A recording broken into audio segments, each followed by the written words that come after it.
sort of pick up on Andy's closing point about Copenhagen. That actually, I'd be interested to know if the speakers, I somehow suspect if you had like really big, huge, massive ideas that would divert the Copenhagen movement in a positive direction after Copenhagen, maybe it would have been mentioned earlier on, but it's a real difficulty that I think there's a huge kind of emotional dependency building up. Not only on the counter-mobilization in Copenhagen, but actually on the Copenhagen process and what's going to happen inside the room.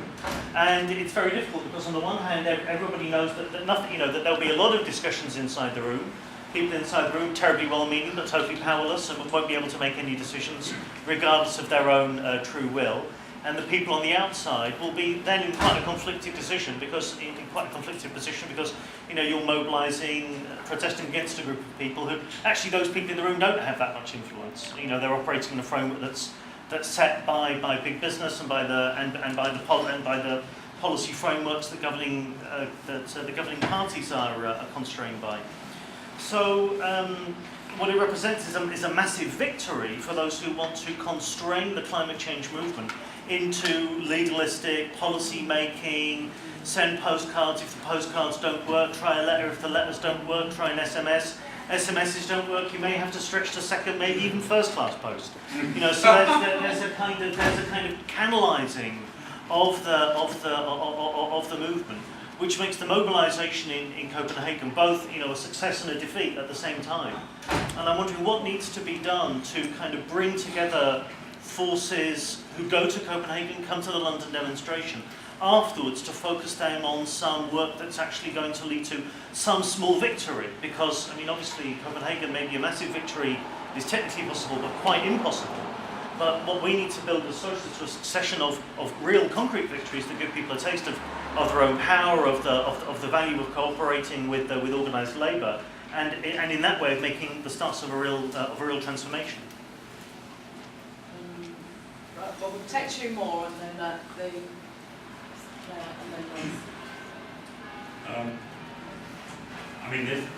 there may be some positive outcomes as a result of the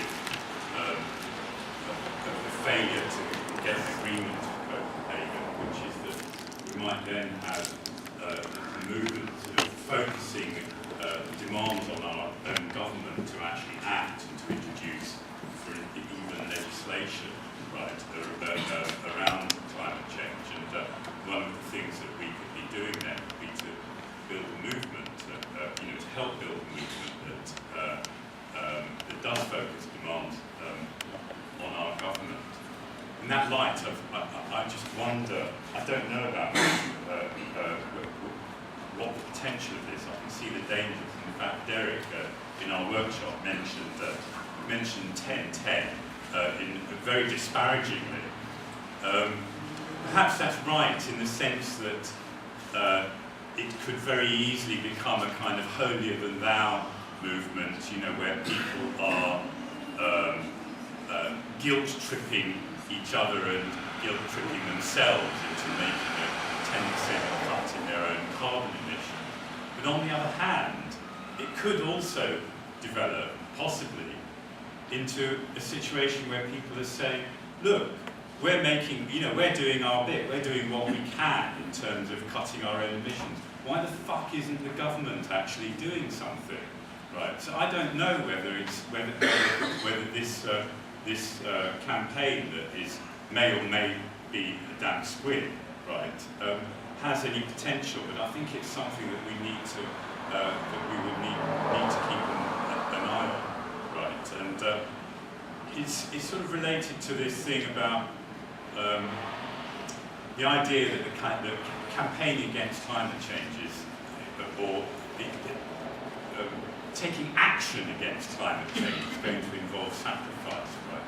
Well, actually it is ultimately going to involve big sacrifices.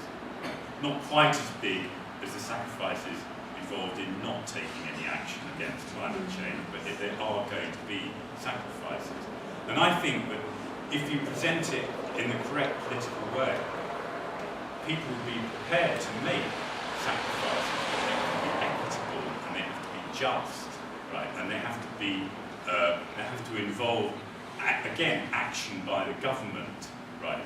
And a part of our role would be to ensure that these actions are equitable and just in the way that they haven't been up to now, being things like environmental taxes and so. Thank you very much.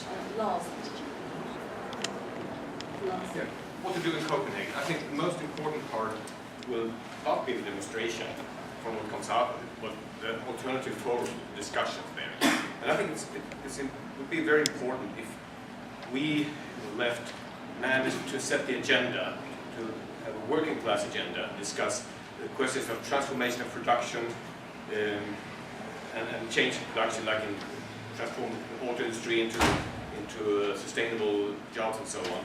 So it would be a very good idea if you manage to get people from Vestas to come to Copenhagen, organize a forum on green jobs, transform production. Now, I'm going to Copenhagen, I'm prepared to sit in the panel and discuss what could be done about the auto industry and so on.